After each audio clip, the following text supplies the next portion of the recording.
Mikhail Grigorievich, Petrov does not move. He lies flat against the frozen earth, one hand pressed to the belly of his T-34, and he can feel the tank bleeding. Not oil, not fuel. The bearing seals have gone. The engine turns over once, twice, grinds on something deep and structural, and then it stops. He knows what that sound means. Every mechanic in the Red Army knows what that sound means. The German line is 400 meters east. The nearest Soviet workshop is 63 kilometers behind him. The temperature is -31. And somewhere in his ammunition pannier, wrapped in a cloth that still smells faintly of his mother's kitchen in Saratov, there is a paper bag of granulated sugar. This is not a story about a miracle. It is a story about men so desperate that they turned a miracle into a standard repair procedure. It is about the moment Soviet field mechanics discovered that a substance every child on Earth has eaten since birth could, under specific conditions, inside a dying engine, do something that no engineering manual had ever thought to write down. When German commanders were told what the Soviets were using to keep their armour moving, at least one officer reportedly refused to believe it. He thought it was propaganda. He was wrong. The crisis began long before Petrov lay under his tank. It began in the summer of 1941 when the Wehrmacht drove 400 kilometers into Soviet territory in 3 weeks and shattered everything the Red Army had prepared. The scale of the mechanical collapse that followed is almost impossible to hold in your head. By December of that year, the Soviets had lost an estimated 20,500 tanks to combat, breakdown, or abandonment. Not 20,000 to enemy fire. 20,000 to a combination of German shells, poor maintenance culture, crew inexperience, and the simple savage reality that a tank is a machine and machines break. The T-34 was, in many respects, the finest tank the war produced. Its sloped armour deflected rounds that would have killed a Panzer IV. Its wide tracks distributed weight across soft ground where German vehicles sank and stopped. Its diesel engine reduced the fire risk that turned petrol-powered tanks into crematoriums for their crews. But the T-34 of 1941 and 1942 had a mechanical Achilles heel that the Germans never needed to exploit because the terrain did it for them. The engine-bearing seals, produced at speed in factories relocated east of the Urals to escape the German advance, were inconsistent. Under sustained operation in extreme cold, they failed. When they failed, oil pressure dropped. When oil pressure dropped, the engine ran dry and seized. A seized engine did not mean a damaged tank. The hull was fine, the gun was fine, the crew were alive. But a tank that cannot move is not a tank. It is an expensive steel coffin. And in 1942, the Soviets could not afford coffins. The repair protocol required pulling the engine, which required a workshop, which required a recovery vehicle, which required roads that in many sectors of the Eastern Front did not exist. The average time to complete a full engine-bearing repair under field conditions was between 8 and 14 hours. In a war where the front line could move 20 kilometers in a morning, 8 hours was not a delay. 8 hours was a death sentence. Soviet technical officers sent reports up the chain. The reports went to engineers. The engineers sent them to factories. The factories were already running 3 shifts and could not improve the seals faster.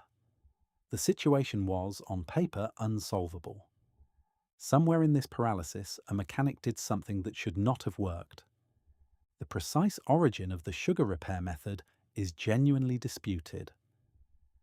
Soviet military archives, partially declassified after 1991, contain references to the technique being used at the Battle of Kursk in July 1943, but field reports from the Stalingrad perimeter in late 1942 suggest it was already in informal use before that, the man most frequently credited in oral histories collected by Soviet veterans organizations in the 1970s, is a senior technician named Vasily Andreevich Korolyov, attached to the 5th Guards Tank Army. Whether he discovered it independently or learned it from another mechanic, the records do not say. What the records do say is that by mid-1943, the procedure had spread through Red Army armoured units so thoroughly that it appeared in informal repair guides circulated at the battalion level. The logic of it, once explained, is almost elegant.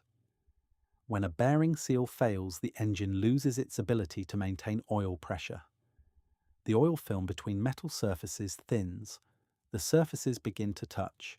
Friction generates heat, and within minutes the engine destroys itself. The standard solution is to replace the seal. But Korolyov, or whoever first tried this, understood that you did not necessarily need to replace the seal. You needed to block the leak. And granulated sugar, when introduced in precise quantities into an engine running hot, does something extraordinary. It melts. It caramelizes. It finds the path of least resistance inside the engine's oil pathways, and under pressure and heat, it sets into a temporary plug around the compromised seal, not permanently, not reliably enough for a factory standard, but reliably enough for 48 hours of hard operation across broken ground, reliably enough to get the tank back to a workshop under its own power. The quantities mattered enormously. Too little, and the caramelized plug was too thin to hold. Too much, and the sugar residue contaminated the oil beyond the engine's tolerance and caused different failures. The working quantity, arrived at through what must have been a series of catastrophic experiments nobody recorded, was between 150 and 200 grams. The weight of a small apple. The amount a child might stir into a jar of preserves. If this kind of story is new to you, subscribing takes 3 seconds and means you will never miss one like it. The technique required nerve as much as knowledge. You could not simply pour sugar into a running engine. The engine had to be stopped, the oil filler cap removed, the sugar added slowly while the engine was turned over manually to distribute it before restarting. In -30 temperatures, with German artillery ranging towards you, this process took between 12 and 20 minutes. For a man lying under a tank in that cold, 20 minutes was the outer limit of what fingers could endure before they stopped working.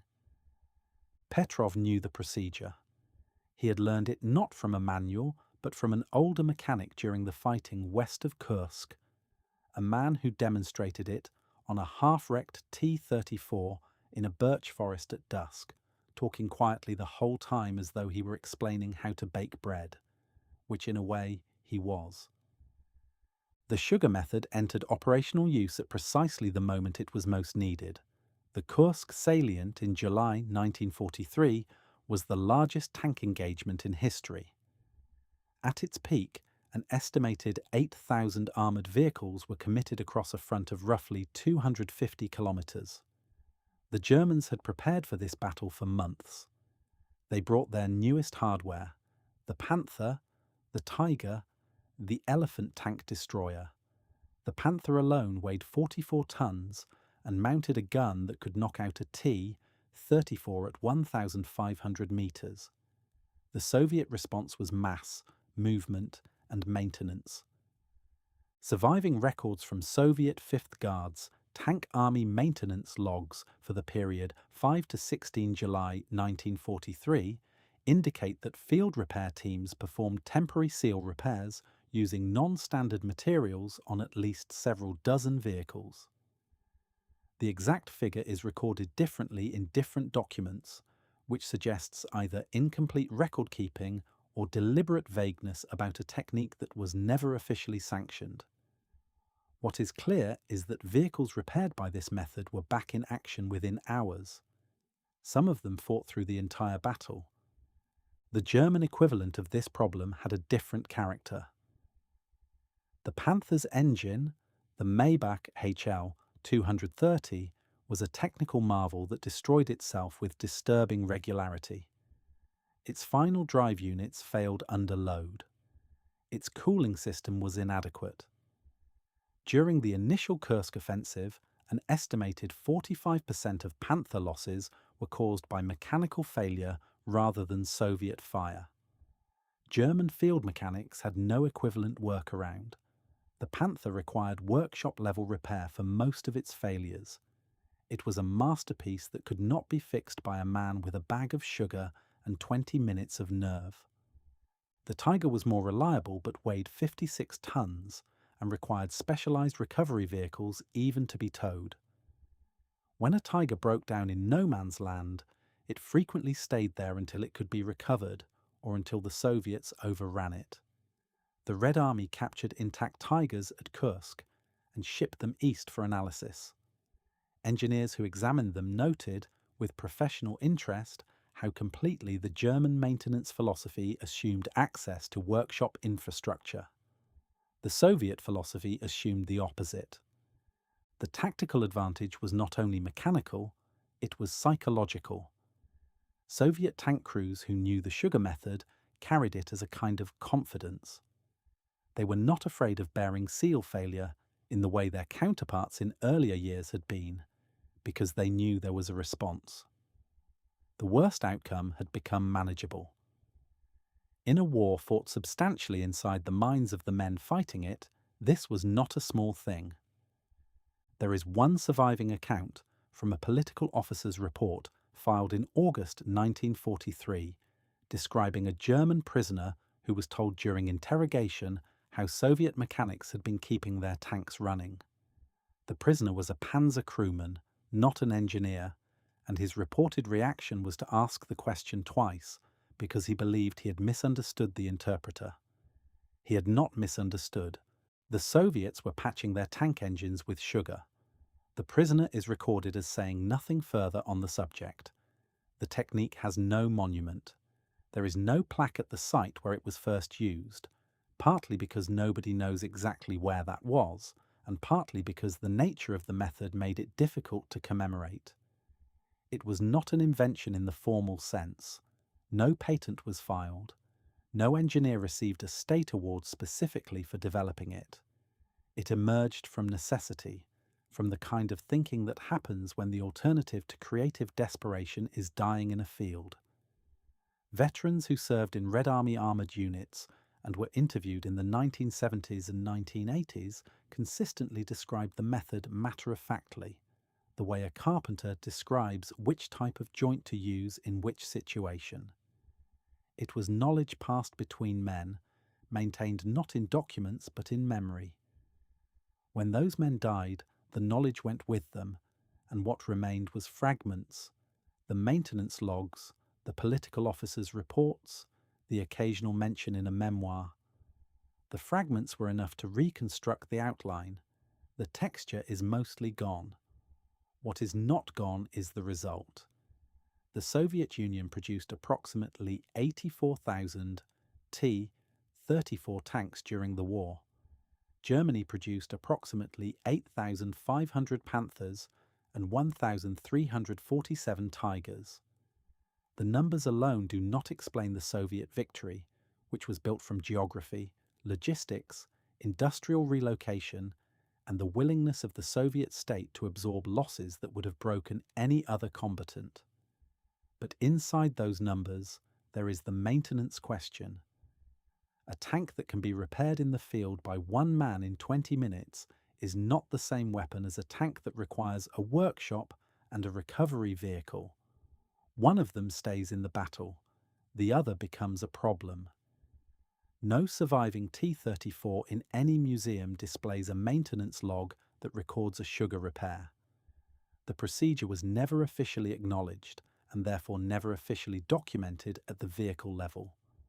The tanks that were saved by it fought on and were eventually destroyed, captured, or scrapped. What they did between the repair and the end is recorded in operational histories that do not mention how the engine was kept running. That detail was not considered relevant to the outcome. Perhaps it was not. Perhaps the outcome is the only thing that matters, and the 20 minutes in the cold, the paper bag, The specific weight of 180 grams of granulated sugar is merely colour. Ask Vasily Korolyov's ghost whether it was merely colour. Mikhail Petrov gets the engine running again at 4:47 on a morning he does not remember the exact date of, because dates had stopped meaning very much by then. The T-34 shudders, coughs black smoke into the grey air, and moves. He does not tell his commander what he used. His commander does not ask. The tank crosses the field it was supposed to cross the day before. The German position it was sent to attack has been abandoned overnight.